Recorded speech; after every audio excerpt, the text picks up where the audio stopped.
Expect the unexpected. எந்த ஒரு mystery thriller படத்துக்கும் இதுதான் அடிப்படையான இலக்கணமா இருக்க முடியும் இல்லையா? அப்படி ஒரு தரமான படைப்பா வெளியாகி இருக்கு மற்றும் ஒரு அசத்தலான மலையாள படம். என்ன படம்னு கேட்குறீங்களா? வணக்கம், இது பணிவிடு டாக்கீஸ். நான் உங்கள் பணிவிடு குமரன். இது கிஷ்கிந்தா காண்டம் திரைப்படத்துக்கான விமர்சனம்.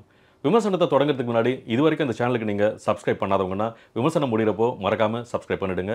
அப்படியே கொஞ்சம் லைக், ஷேர், கமெண்ட்டையும் பண்ணிங்கன்னா இன்னும் சிறப்பான முறையில் பதிவுகளை போடுறதுக்கு எனக்கு அது பெரிய ஊக்கமாக இருக்கும். சரி, இப்போ கிஷ்கிந்தா காண்டம் படத்தோட கதை என்னன்னு கொஞ்சம் சுருக்கமாக பார்த்துருவோமா? ஆசிஃப் அலி ஒரு வனத்துறை அதிகாரியாக இருக்காரு. அவரோட அப்பா விஜயராகவன் ஒரு முன்னாள் ராணுவ அதிகாரி. படத்தோட ஆரம்பத்திலேயே ஆசிஃப் அலி அபர்ணா பாலமுரளியை கல்யாணம் பண்ணிக்கிறாரு. ஆனால் இது அவரோட முதல் திருமணம் கிடையாது. பேக் ஸ்டோரி மூலமாக முதல் மனைவி இறந்து போனதும் அவரோட 7 வயசு பையன் காணாமல் போனதும் நமக்கு தெரிய வருது. இப்போ ஊரில் எலெக்ஷன் டைமு, அதனால் லைசன்ஸோட துப்பாக்கி வச்சிருக்கிறவங்கள எலெக்ஷன் முடிகிற வரைக்கும் துப்பாக்கியை சரண்டர் பண்ண சொல்லி காவல்துறை உத்தரவு போடுது. எல்லாரும் துப்பாக்கியை ஒப்படைச்சிடுறாங்க. ஆனால் காவல்துறை கணக்குப்படி ஒரே ஒரு துப்பாக்கி மட்டும் மிஸ் ஆகுது. அது ஆசிஃப் அலி அப்பாவோட துப்பாக்கி. போலீஸ் வீட்டுக்கு வந்து விசாரிக்குது.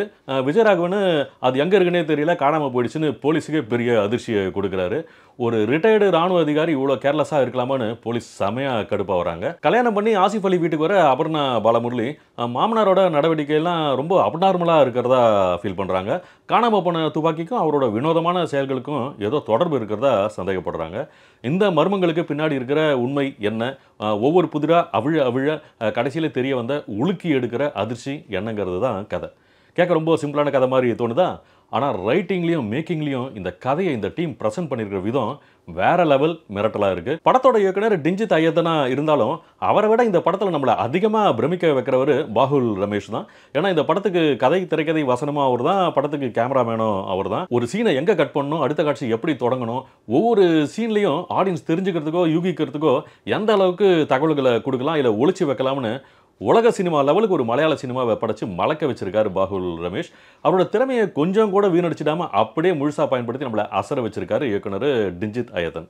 சரி, முதல்ல படத்தோட பாசிட்டிவ்ஸ் என்னன்னு ஒவ்வொன்றா பார்த்துருவோமா? ஆசிஃப் அலியை பொறுத்தவரைக்கும் அவரோட கரியர் பெஸ்ட் படங்களில் ரொம்ப முக்கியமான படம்னு இதை தாராளமாக சொல்லலாம். அந்த அளவுக்கு ஒவ்வொரு காட்சியிலையும் பிரமாதமாக பண்ணியிருக்காரு.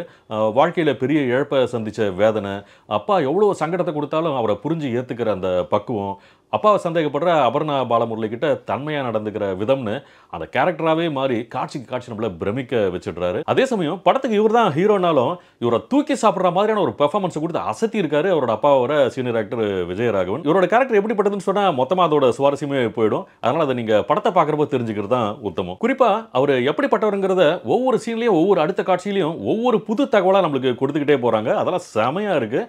சத்தியமாக இப்படி ஒரு கேரக்டர் இவரை தவிர வேறு யாராலுமே பண்ணியிருக்க முடியாதுங்கிற அளவுக்கு அப்படி ஒரு terrific performance. Frame by frame சும்மா மிரட்டி எடுத்திருக்காரு. சுருக்கமாக இந்த படத்தை முழுசாக தாங்கி நிற்கிறது இவரோட பெர்ஃபார்மன்ஸ் தான் சொல்லலாம். ஆசிஃப் அலியோட 2வது மனைவியாக அபர்ணா பாலமுரளி முடிஞ்ச வரைக்கும் சிறப்பாக நடிக்க முயற்சி பண்ணியிருக்காங்க. படத்தில் இவங்க பண்ணுற காரியங்கள் நமக்கு பெருசாக கனெக்ட் ஆகாமல் போகிறதுக்கு வேற ஒரு முக்கியமான காரணம் இருக்குது. அது என்னங்கிறத கொஞ்சம் பின்னாடி பார்க்கலாம். மற்றபடி நிழல் ரவி ரொம்ப முக்கியமான ஒரு ரோலை பண்ணியிருக்காரு.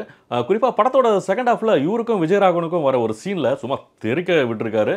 2 சீனியர் ஆக்டர்களுமே உனக்கு நான் சலைச்சவன் இல்லைன்னு சொல்ற மாதிரி அவ்வளோ உயிரோட்டமாக தத்ரூபமாக நடிச்சு மிரட்டி இருக்காங்க. இவங்களுக்கு அப்புறமா சுமதன் கேரக்டரில் நடிச்சிருக்கிற ஜெகதீஷ் ரொம்ப இயல்பான யதார்த்தமான ஒரு பெர்ஃபார்மன்ஸை கொடுத்திருக்காரு. டெக்னிக்கல் ஆஸ்பெக்ட்ஸை பொறுத்த வரைக்கும் சினிமாட்டோகிராஃபர் பாகுல் ரமேஷ் முதல் ஷாட்டில் தொடங்கி கடைசி ஃப்ரேம் வரைக்கும் கதை நடக்கிற இடத்துக்கே நம்மளை கூட்டிட்டு போயிடுறாரு.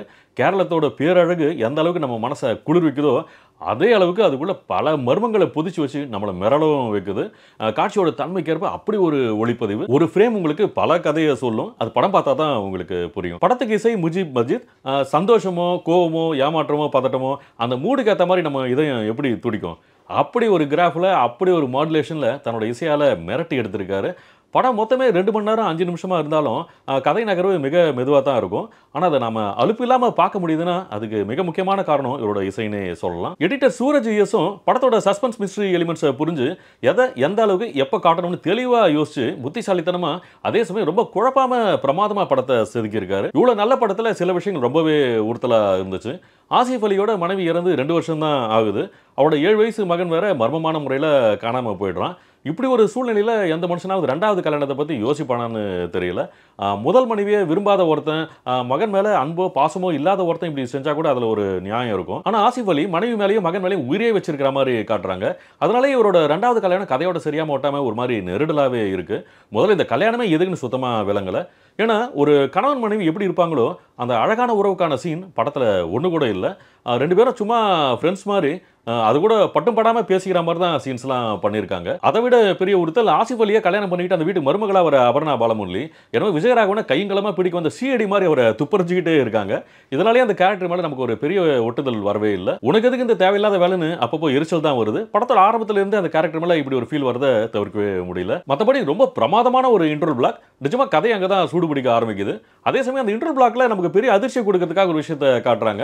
நம்ம மனசில் அதை சுற்றி ஏதேதோ யூகம் ஓடும். ஆனால் செகண்ட் ஹாஃபை ஓப்பன் பண்ண உடனே அவங்க காட்டினதுக்கும் அது என்னன்னு அவங்க சொல்கிறதுக்கும் ஒரு பெரிய வித்தியாசம் அப்பட்டமாக தெரியும். அது கொஞ்சம் கூட கன்வின்சிங்காகவே இல்லை.